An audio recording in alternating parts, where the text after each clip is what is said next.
Happy Monday, everybody. Here's hoping you had a fantastic weekend. Everybody have a good weekend? Yes. It was nice. It was nice. Actually. Weekends are always good, right? I've never met one I didn't like. We always look forward to the weekends. Yeah, that's right. It was a very good Mother's Day. Oh, yeah, that's right. Mother's Day. Happy Mother's Day. That's Thank right. This morning, we want to know, do you share a bank account with your better half? Or do you keep them separate? Or do you have both? Or do you have both? Yeah. The middle of the Venn diagram. Let us know. Let us know. No right or wrong answers, but let us know. You have the whole sort of study behind why we're asking this. Yes. So we all know that money can't buy you love, at least most of the time. But we're breaking down a study from Indiana University saying that couples sharing bank accounts might stay in love longer. So this study, it looked at 230 couples, and they were either engaged or newly married at the time, and then researchers followed them for over 2 years. Now, some of the couples had to keep their accounts separate, others had to open joint accounts, and then the rest got to choose. And then after those 2 years, here is what they found. So the couples that shared accounts were more in tune to their partner's needs, and they actually shared their financial goals. They also reported substantially higher relationship quality. Now, for the couples with separate accounts, they saw money-making decisions more like an exchange. And researchers went on to say that they're prepaying each other for later favors.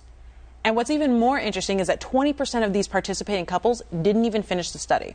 And the university did add that a significant percentage of those split up after not merging their bank accounts. So that's why we've been asking, should you share a bank account with your significant other? And we got a lot of responses. I mean, this was really split down the middle, guys. A lot of folks said yes, and it's been working perfectly. Others said absolutely not. And we had one couple, 52 years together, and they were doing, like you said, a little bit of a mix. They had a joint account for the majority of expenses, but then separate accounts for like the little things that they're buying for themselves or each other. If you've been together that long, you deserve it. Yeah, of course, Yeah. right? And hey, if you want to surprise your significant other with a little gift, maybe you have that little, side account, or for other reasons, who knows?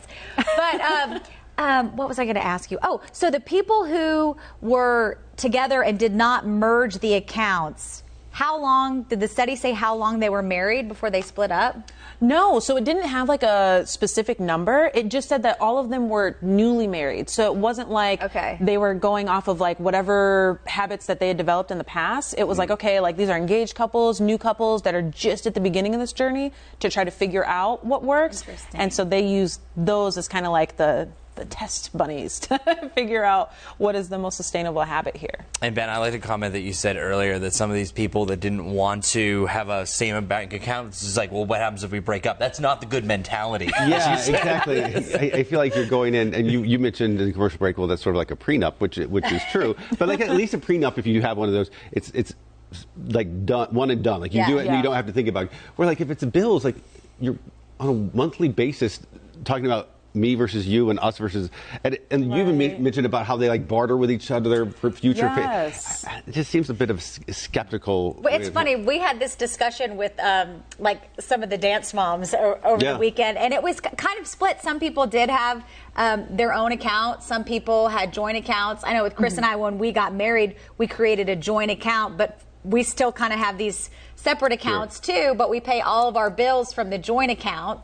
So, I know my mom, my grandmother just passed away, and she had an account with my grandmother still for like, we would do like trips with just my mom, grandmother, and me. And so, I think every person is different. Every scenario is different. Melissa writing in negative, she said, banker here, and we do not share accounts. Oh. Yeah, so. Yeah, I mean, honestly, I think it could work either way. I don't think it's right or wrong. Yeah, to me, I think it's well, both easier. have different strains too, because I mean, if you're sharing a joint account, even if it is just for like the majority of the expenses, the bills, mortgage, whatever, and if you have one that's a little less responsible than the other, and you're pulling from the account that takes care of the immediate needs, I mean, that can. Well, at least you can see on the joint account. You can go, what was that spent on? What was this for? This withdrawal, right? Yeah. I have a small aside account that just from back in my single days, and once we merged everything, Brad's like, why do you still need that account? And I was like, honestly, I've just always had it. There's not hardly any money in it. I was like, and plus, where do you think I'm going to get your gifts from? Yeah, that's because, true. Because I mean, if I go to the vending machine, he'll see it on the credit card. And he'll be like, what's this? And so like, there's no way I could hide anything from you if I wanted to. I was like, so this actually gives me a place to go in case I want to buy you a gift that you are not going to quiz me about. I know, that's what I hate about like Amazon, because I order everything from Amazon, and we have Amazon a joint will tell on you. Prime, and it's like, I can't order any last minute, like next day delivery, Father's Day gifts, nothing, because he sees it all. It's totally true. But I'm not paying for an extra Amazon account. Yeah, well, Kim and I still have 2 Amazon accounts for that very reason. Just because You do? Yeah, just because, let's be honest, we order so much stuff from it that it's just easier just to... You can't surprise. You got to like go out and physically... Yeah, there's so many things that you can do in the middle, but especially for gift giving, there's so many different holidays, birthdays, and stuff like that. It's nice to kind of have one little mysterious side. And another factor here, too, I mean, this isn't just married couples. I was actually talking I'm just listening. I know. I was going to say, Larry, give us your words of wisdom. Impart your wisdom on us. I have no wisdom. It's very personal, and it is. Whatever you want to do. Yeah, money. this is totally, right? Yeah. What is a bank anyway? I got mine in a box in the bank. Under your mattress? You keep it under your mattress? Yeah. I love it. Right. My great-grandma, when I go visit, she'd be like, go behind that book, second to the right, reach back there and get yourself some money. Yeah, it'd be all over her house. That's awesome. I love it. That's right. I need to start doing that. All right, folks, let us know. Do you share bank accounts? Let us know. We'll see you back here tomorrow morning.